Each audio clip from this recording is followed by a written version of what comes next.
Boa noite a todos, boa noite a todas. Gostaria de convidar você a abrir a sua Bíblia, o livro de Hebreus, capítulo 13, versículo 4. Hebreus, capítulo 13, versículo 4.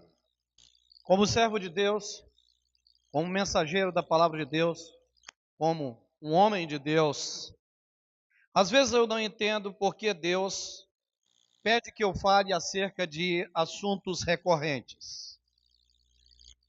Mas durante os 4 últimos domingos, nós temos tratado de assuntos que são recorrentes. E eu tenho questionado Deus durante esses 4 domingos, da razão, do porquê de Deus insistir em determinados assuntos. E a resposta de Deus não é uma resposta difícil, é uma resposta simples, é uma resposta fácil. A resposta de Deus é que quando Ele insiste em um assunto, é porque ou está acontecendo, ou está prestes a acontecer.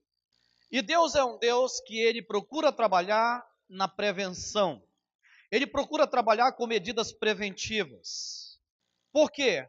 Porque é na prevenção, é com medidas preventivas, que Ele pode cobrar o seu filho das consequências. Se o filho não ouve as medidas preventivas, se o filho não ouve a prevenção que ele está dando, então o filho tem que estar disposto a arcar com as consequências. E quase sempre a consequência de Deus, ela vem em forma de disciplina. Hoje nós estamos diante de um texto que no primeiro momento parece que não alcança um público maciço, um público geral. Porque nós hoje vamos tratar de um texto que ele fala que o seu destinatário, que o público-alvo dele deveria ser homens e mulheres casados. Mas que a amplitude dele, a partir do momento em que ele se enraiza, ele busca outros textos e ele mostra que é um assunto que pode afetar, que pode atingir, que pode alcançar qualquer um de nós. O texto que hoje nós vamos falar se refere à pornografia, se refere à moralidade, e ele chama muito a nossa atenção para esse tipo de problema. Leiamos o texto. Eu vou ler o texto na versão Almeida Revista e Atualizada. Diz assim: digno de honra entre todos seja o matrimônio. O que é matrimônio? Casamento. Digno de honra entre todos seja o matrimônio. Seja o quê? O casamento. Deus está começando o texto dizendo: digno de honra entre todos seja o casamento, seja o matrimônio. Bem como, assim como, também como sem o leito sem mácula. Porque Deus julgará os impuros e os adúlteros. Esse texto ele nos apresenta duas palavras muito importantes.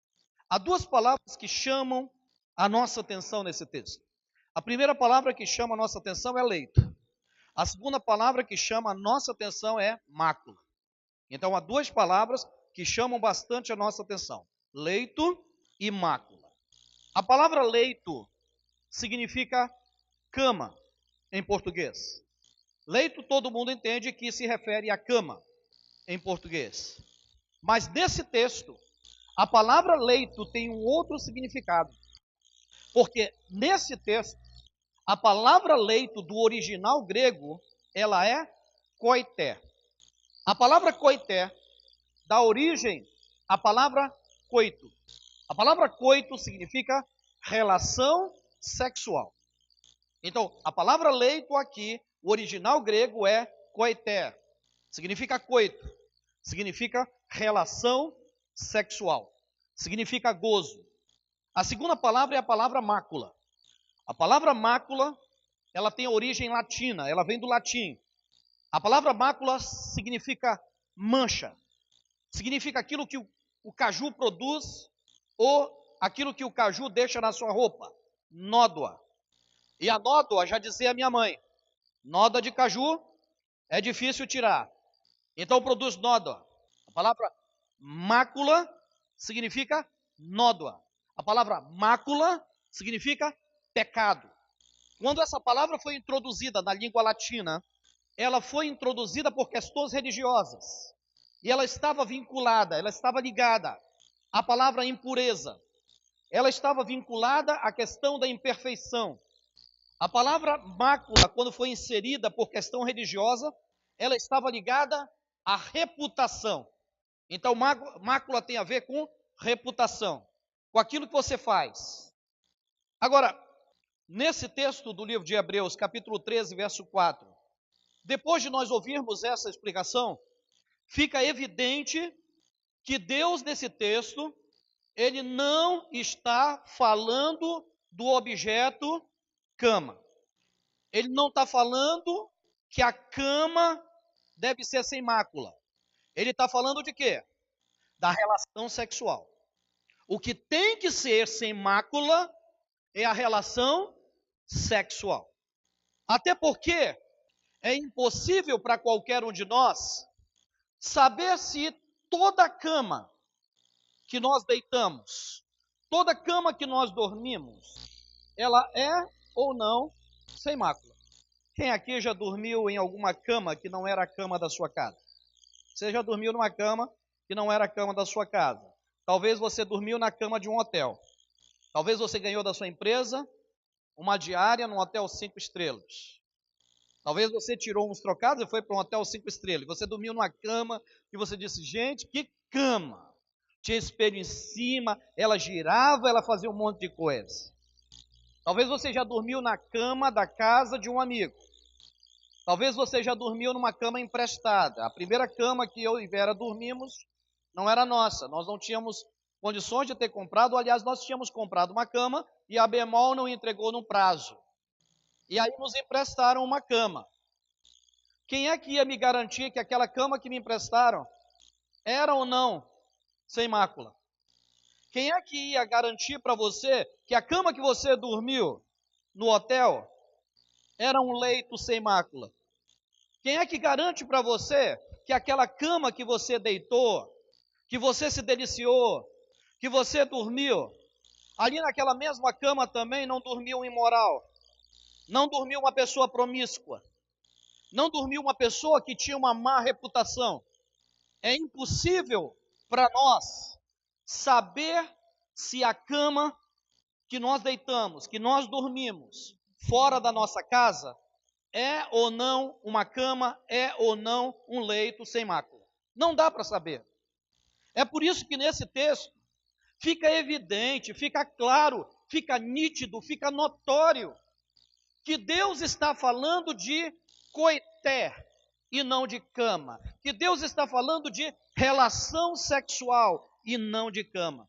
Ou seja, o recado de Deus nesse texto é que a relação sexual entre marido e mulher deve ser sem mácula. O que Deus está dizendo aqui é que a relação sexual entre marido e mulher deve ser sem mácula. Ou seja, o que Deus está dizendo aqui é que a relação entre um homem e uma mulher, a relação de um leito sem mácula, não pode ter a influência de qualquer aditivo, não pode ter a influência de qualquer elemento ou de qualquer recurso que traga para dentro do casamento, que traga para dentro do relacionamento sexual a ideia de perversão. Qualquer ideia trazida para dentro do relacionamento de perversão, ela está dizendo que o seu casamento, que a sua relação tem mácula. É uma relação maculada. É uma relação pecaminosa. É uma relação que não é digna. E nós observamos que atualmente uma forma de pecado, um pecado chamado de pornografia, tem feito parte da relação sexual de muitos casais crentes.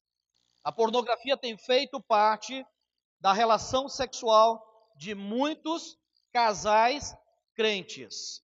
Com o advento da internet, isso piorou. O que a Bíblia está dizendo aqui é que pornografia é uma mácula. O que a Bíblia está dizendo aqui é que pornografia é pecado. Isso aqui é para o adulto, isso aqui é para o jovem, isso aqui é para o adolescente, isso aqui é para a criança. Pornografia é pecado. Pornografia é mácula. Pornografia macula o seu relacionamento com Deus. É importante todos nós sabermos disso. É por isso que nós temos que repetir sempre: bendito o leito sem mácula. Bendita a relação sem mácula. Bendito o leito sem pornografia. Bendito o leito sem pecado. Bendita a relação sem pecado. Bendita a relação sem pornografia. Eu quero que você abra a sua Bíblia no livro de 1 Coríntios, capítulo 6, versículo 12. 1 Coríntios, capítulo 6, versículo 12. A palavra de Deus diz assim: todas as coisas me são lícitas. Deixa eu fazer uma pergunta para você. O crente pode ter acesso à pornografia? A Bíblia diz que sim. Todas as coisas me são lícitas. Tudo eu posso. Tudo me é permitido. Só que veja o texto seguinte, a palavra seguinte, a expressão seguinte, a frase seguinte, ela vem introduzida por uma conjunção adversativa, ou seja, que promove uma oposição à primeira oração. Ele diz: todas as coisas me são lícitas, vírgula, mas nem tudo, nem todas me convém. Ou seja, pornografia é permitido, mas o que ele está dizendo não convém para um filho de Deus. Entendeu? Não convém para um filho de Deus. Não convém para a criança, não convém para o adolescente, não convém para o jovem, não convém para o marido, não convém para a mulher, não convém para ninguém. Ela é lícita? Sim. Ela é permitida? Sim. Como todas as coisas nos são permitidas. No mundo tudo é permitido, mas a Bíblia diz que nem tudo convém. Aí o texto diz: todas as coisas me são lícitas, mas eu não me deixarei dominar por nenhuma delas. Elas estão no mundo, elas estão acessíveis aos meus olhos, às minhas mãos. Você pode ter os recursos que você tiver, uma internet boa na sua casa, você pode ter uma livraria, você pode ter uma banca de revista. Ele está dizendo: eu posso ter o que eu tiver diante de mim, mas eu não vou me deixar dominar por nenhuma dessas coisas. Por quê? Porque elas não me convêm. Ou seja, o que Deus está dizendo aqui é que pornografia é uma dessas coisas que Ele não quer que domine você. Deus não quer que você seja dominado pela pornografia, que você não consiga se dominar, que você diz para você: não, eu não vou olhar hoje esse computador, não, eu não vou olhar hoje esse tablet, não, eu não vou olhar hoje esse site pornográfico, não, eu não vou olhar isso. E você acaba sendo dominado e olha. Não, eu não vou praticar essa imoralidade, mas você tem acesso aos recursos e acaba se permitindo. Pornografia é uma dessas coisas que Deus não quer que domine você. Pornografia é uma droga. Assim como a droga, a pornografia ela escraviza. Ela torna você escravo dela. Você não manda mais em você. Ela é a sua dona. Ela lhe domina. Ela é o seu senhor. Ela é a sua senhora. A pornografia, tal qual a droga, ela vicia. Ela deturpa você. Ela destrói você como a droga destrói. Inclusive, a pornografia e a imoralidade chegam até a matar. Ela mata o relacionamento de um casal. Ela mata o seu relacionamento com Deus. E ela pode, inclusive, provocar morte física. Como a droga, a pornografia, ela é um poço que você não enxerga o fim. A pornografia é um poço que você não vê o fim. Ela vai destruindo você como a droga destrói um viciado. Por quê? Porque pornografia é um vício. A prova de que a pornografia ela é um vício é que, assim como a droga, a pornografia ela começa com leves doses de curiosidade. Você começa com leves doses de curiosidade. É um site que aparece no cantinho do seu tablet, é uma propaganda que aparece no outro cantinho aqui, é um amigo que manda para você uma figura, uma imagem no grupo do WhatsApp ou no seu privado, ela começa com doses leves. Ela começa com doses suaves, como a droga, tal qual a droga. E aí ela começa a levar você, tornar você um viciado, até você chegar a um último estágio. E esse último estágio é um estágio de degradação moral. Porque a pornografia, ela destrói a sua reputação. A pornografia destrói o seu relacionamento. A pornografia destrói tanto o seu relacionamento com Deus, quanto o seu relacionamento com as pessoas que você diz que ama. Semana passada eu falei sobre um jornal batista que fez uma enquete numa igreja batista, pedindo que os membros não mentissem. E os crentes procuraram falar a verdade. E ali eles enumeraram quase 90 pessoas de 100 pessoas que afirmavam que não eram viciados, mas que de alguma forma já tinham tido contato com a pornografia e com a imoralidade. Mas quando se fala de estatística, a coisa é bem mais embasada. Quando se fala de estatística, nós chegamos a um dado surpreendente também. As estatísticas mostram que 30% dos homens brasileiros são viciados em pornografia. Ou seja, veja o que eu estou falando para você. Não é que tem acesso à pornografia. Não é que tenham acesso a sites de moralidade.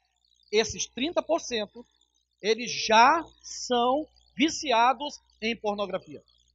E a grande maioria desses homens, eles chegam a um estágio de carregar a pornografia para dentro do seu próprio relacionamento, para dentro da sua própria casa. Eles não se contentam mais no estágio de vício. A pornografia não fica mais somente com ele. Ele leva para dentro de casa. Ele leva para dentro do relacionamento conjugal dele. E aí nós observamos que no livro de Hebreus, capítulo 13, verso 4, a Bíblia diz que quando você chega nesse estágio, você tornou o seu relacionamento um relacionamento sem dignidade, um relacionamento sem honra. Mas o que mais me surpreende aqui é a primeira palavra, porque o texto começa dizendo, bendito o leito sem mácula. Um relacionamento para onde você carrega, para onde você leva a pornografia, ele deixa de ser abençoado por Deus. Porque bendito é o leito sem mácula. Logo, se ele tem mácula, ele não é abençoado. Logo, se você carrega pornografia para dentro da sua casa, se você introduz a pornografia no seu relacionamento, o seu relacionamento não é abençoado por Deus. Eu conheci a história de um famoso conselheiro matrimonial cristão. Ele contou que um dia ele recebeu um telefonema anônimo. Era uma mulher. Essa mulher começou a desabafar pelo telefone. Ela disse para aquele conselheiro que tanto ela quanto o marido dela eram membros de uma igreja evangélica. Mas o marido dela, ele era viciado em pornografia. E ele tinha chegado no último estágio. Ele tinha chegado ao último estágio da degradação moral que a pornografia oferece, que a imoralidade oferece. E ela contou que um dia, o marido dela chegou em casa e ele fez uma proposta imoral para ela. Ele propôs que ela se deitasse com o melhor amigo deles, um amigo que frequentava a casa deles. E ele propôs para ela que eles tivessem uma relação enquanto ele assistia, os dois tendo essa relação. Por que ele fez isso? Porque primeiro ele começou com as imagens. Primeiro ele começou com aquilo que ele assistia. Agora ele não mais se contentou. Ele quer ver ao vivo e a cores. Ele quer reproduzir aquilo que ele vê no virtual, no real. É isso que a pornografia faz. Ela começa no virtual até chegar no plano real. É a esse estágio que a pornografia, é a esse estágio que a imoralidade, ela leva o ser humano. É por isso que a Bíblia diz, e eu quero que você abra a sua Bíblia para ver exatamente o que a Bíblia diz, no livro de Romanos, capítulo 1, verso 24. Romanos, capítulo 1, verso 24. Veja qual é a atitude de Deus quando um indivíduo, quando uma pessoa, ela chega a esse nível de degradação moral. Romanos capítulo 1, verso 24. Todos já acharam? O texto diz o seguinte. Vejamos o que a palavra de Deus diz. Por isso, Deus os entregou à impureza sexual. Deus entregou essas pessoas à impureza sexual, segundo os desejos pecaminosos do seu coração, para a degradação do seu corpo entre si. Você quer alguma coisa mais clara do que esse texto? Nesse texto, Deus afirma que a impureza sexual, ela provoca degradação não somente na alma, ela não provoca uma degradação na sua mente. Esse texto mostra que a imoralidade, que a impureza sexual, que a pornografia, ela provoca também uma degradação no seu corpo. É por isso que aquele conselheiro cristão, ele orientou aquela mulher, ele disse para aquela mulher, confronte o seu marido. Confrontar significa dizer para o marido, não, eu não aceito isso. Confronte o seu marido, não, eu não aceito isso. Peça para o seu marido rever os conceitos dele, repensar quem ele é, se ele é ou não filho de Deus, se ele crê ou não na palavra de Deus, porque se ele crê, ele vai se arrepender. Aquele conselheiro disse, confronte o seu marido, e se o seu marido não se arrepender, abandone o seu marido. Aquele conselheiro disse para aquela mulher, que era melhor ela ser uma mulher divorciada, do que uma prostituta. É melhor você ser uma mulher divorciada do que uma prostituta. Porque a partir do momento que aquela mulher, ela aceitasse os caprichos impostos por aquele homem, a partir do momento que aquela mulher aceitasse as fantasias propostas pelo marido, ela estaria se nivelando, ela estaria agindo como uma prostituta. Talvez você esteja interessado em saber qual é o final da história dessa mulher. Meses mais tarde, aquele conselheiro encontrou essa mulher novamente. Agora ela se apresenta para ele. Ela diz, eu sou aquela mulher que fez o telefonema anônimo para o senhor. Que ligou para o senhor anonimamente. E ele perguntou, e qual foi o final da sua história? Ela falou, eu confrontei o meu marido. Ele se arrependeu. Ele pediu perdão. Deus restaurou o meu marido. Deus salvou o meu casamento. Deus restaurou minha família. Porque a pornografia estava acabando com o nosso relacionamento. A imoralidade estava acabando com o nosso relacionamento. Enquanto estava só com ele, eu não sabia. Mas quando chegou ao nível dele propor para mim, eu sabia que ele estava acabando com o nosso relacionamento. Não é possível, em hipótese alguma, haver uma relação saudável onde existe imoralidade. Não é possível você manter uma relação saudável onde há imoralidade, onde há pornografia. O que esse texto de Hebreus capítulo 13, verso 4, ele está querendo dizer é que nenhum homem, nenhuma mulher precisa agregar nada além deles mesmos no quarto para melhorar a qualidade da relação sexual deles. Eles não precisam de boneca inflável. Eles não precisam de qualquer objeto. Eles não precisam de um filme para tornar caliente, para tornar quente aquele momento. Não se precisa de nenhuma fantasia, porque qualquer um desses elementos, eles vão introduzir no seu relacionamento a pornografia, eles vão introduzir no seu relacionamento a imoralidade, e depois que eles introduzirem e que Satanás se instalar lá no seu relacionamento, o próximo passo é a destruição do seu relacionamento. Mas há um problema paralelo a esse, que também precisa ser tratado. Eu vejo que a pornografia, eu vejo que a imoralidade, ela também já tentou, ou está tentando, ou está entrando na igreja, na forma de brincadeiras, com muita sutileza, com muito gracejo. Eu quero fazer uma advertência. A pornografia, a imoralidade, elas não se contentam em destruir relacionamentos conjugais. Elas não querem somente destruir relacionamentos conjugais. A pornografia e a imoralidade, elas são instrumentos de Satanás. E como instrumento de Satanás, o objetivo é manchar a sua reputação.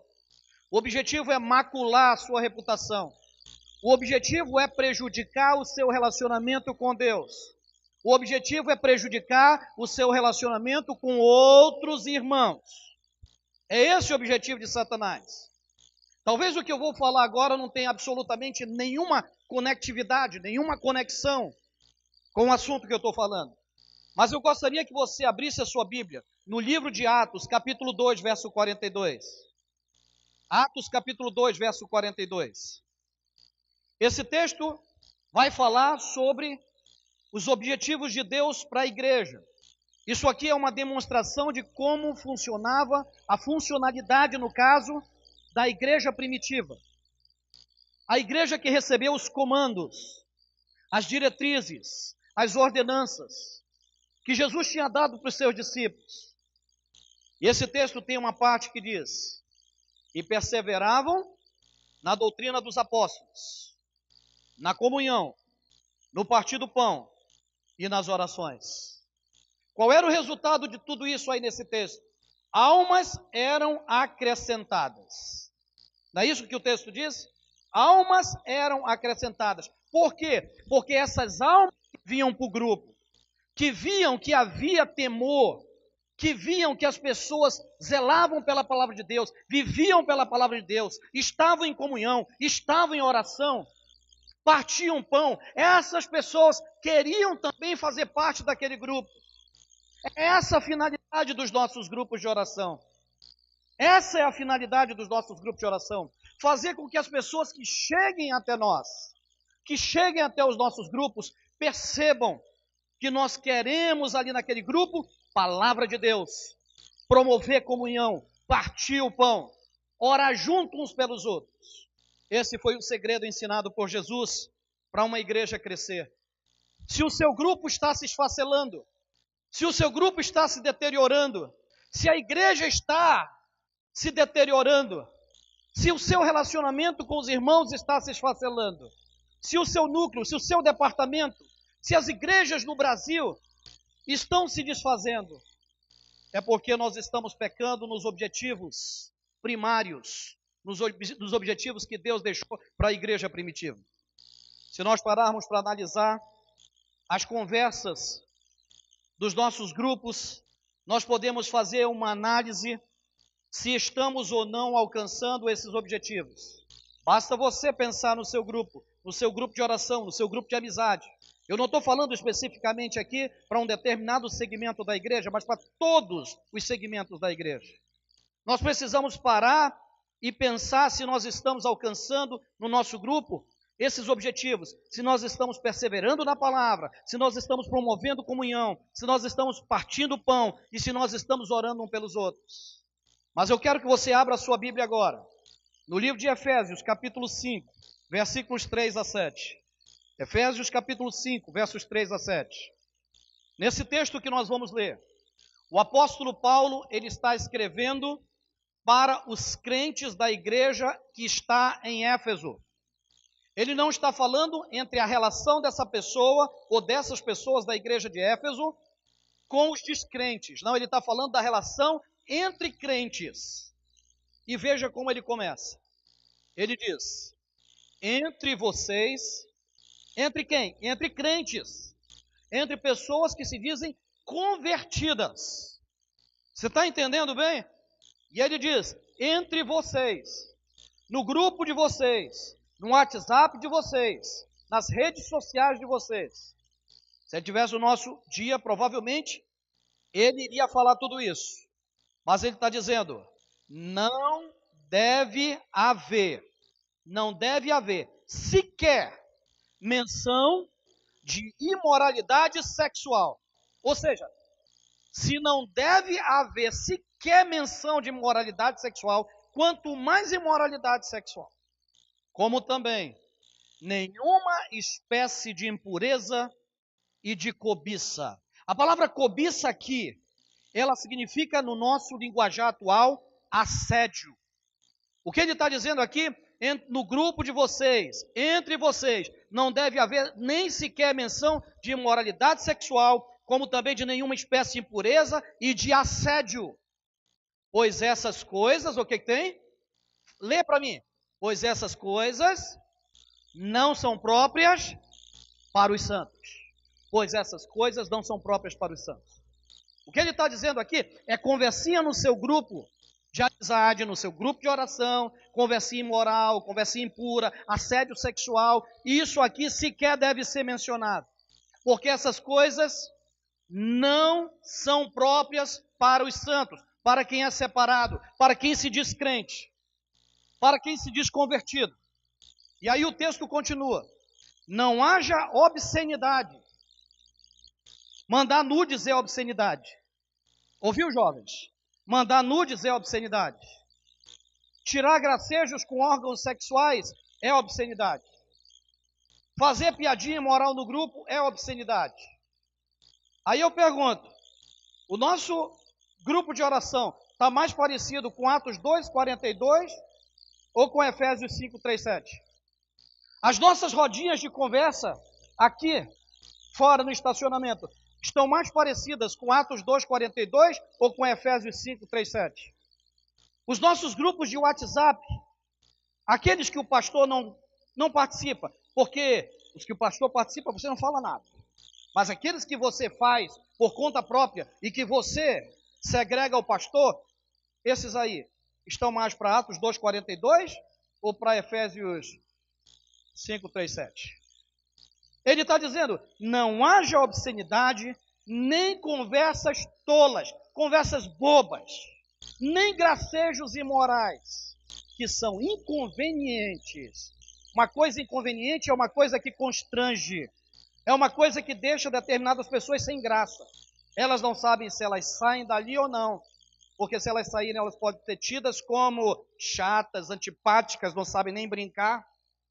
É metido a ser puritano, mas ao invés disso, ações de graça. Porque vocês podem estar certos disso. Nenhum imoral, ou impuro, ou ganancioso, que é idólatra, tem herança no reino de Cristo e de Deus. Só faltou o apóstolo Paulo fazer um ponto parágrafo, ou um ponto seguido, e perguntar. Entendeu? Só faltou ele perguntar isso. Entendeu? Ficou claro? E só faltou ele mais adiante perguntar. Ficou claro? Ou quer que eu desenhe? O grupo, o departamento, a rodinha de amigos que você frequenta, está mais para Atos 2:42 ou para Efésios 5:3-7? Pare para pensar. Porque se está para Efésios 5:3-7, ele está dizendo bem claro, essas coisas não são próprias para os santos. Se nós queremos uma palavra mais clara do que essa, Deus nos avisa que só resta para nós uma outra palavra, disciplina. Porque se nós não aprendemos pela palavra, então ele tem que vir pela correção. Eu creio que se Deus insiste tanto num assunto ao longo de 3, 4, 5 domingos, é porque ele está poupando você da correção. Ele está poupando você da disciplina. E quando é que a disciplina recai sobre nós? Quando é que a disciplina cai sobre nós? Quando nós somos obstinados. E nós insistimos naquilo que Deus chama a nossa atenção. Mas hoje eu quero fazer uma síntese das lições que Deus nos ensinou. A primeira lição que Deus nos ensinou hoje é que pornografia e imoralidade são pecados. E você precisa ter consciência disso. Pornografia e imoralidade são pecados. Segundo, pornografia é uma droga. Ela vicia. E ela pode destruir a sua reputação. Ela pode destruir você. Ela pode destruir a sua carreira. Por isso Deus está dizendo, pare agora. Antes que seja tarde. Antes que você mesmo destrua tudo que você construiu. Porque como uma droga, ela pode levar você para o submundo. Ela pode destruir tudo que você já construiu até hoje. Terceira lição, Deus nos ensina que nós precisamos tomar uma decisão importante. Se nós queremos preservar a nossa relação com Deus, se nós queremos preservar a nossa relação com as pessoas, principalmente com aquelas que a gente diz que ama, nós devemos firmar um pacto com Deus. Nós devemos tomar uma decisão. E a decisão é a decisão ensinada pelo apóstolo Paulo em 1 Coríntios capítulo 6, quando ele diz: eu não deixarei que nada me domine. Eu não deixarei que nada me domine. Eu não vou deixar que a pornografia me domine. Eu não vou deixar que os meus desejos me dominem.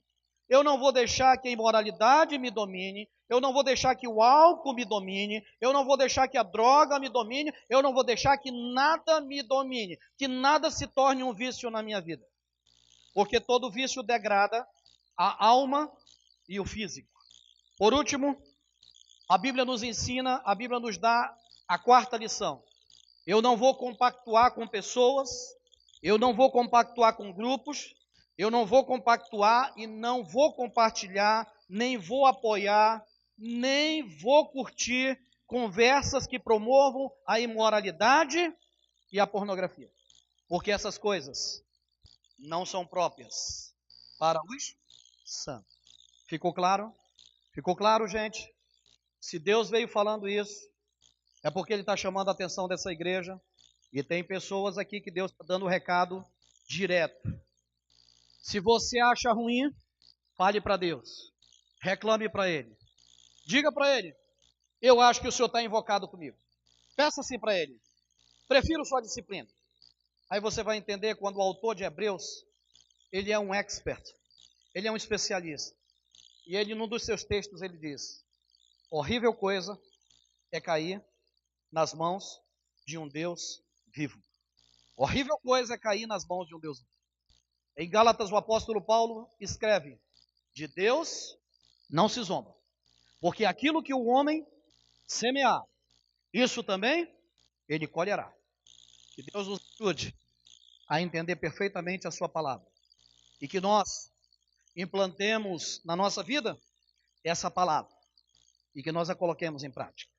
Oremos. Senhor nosso Deus, nosso Pai, obrigado pela tua mensagem, obrigado pela tua palavra. Vá ao encontro das pessoas certas. Toque nessas pessoas de maneira precisa. E se elas não reconhecerem, Pai, pedimos que o Senhor execute a sua disciplina. No nome de Jesus.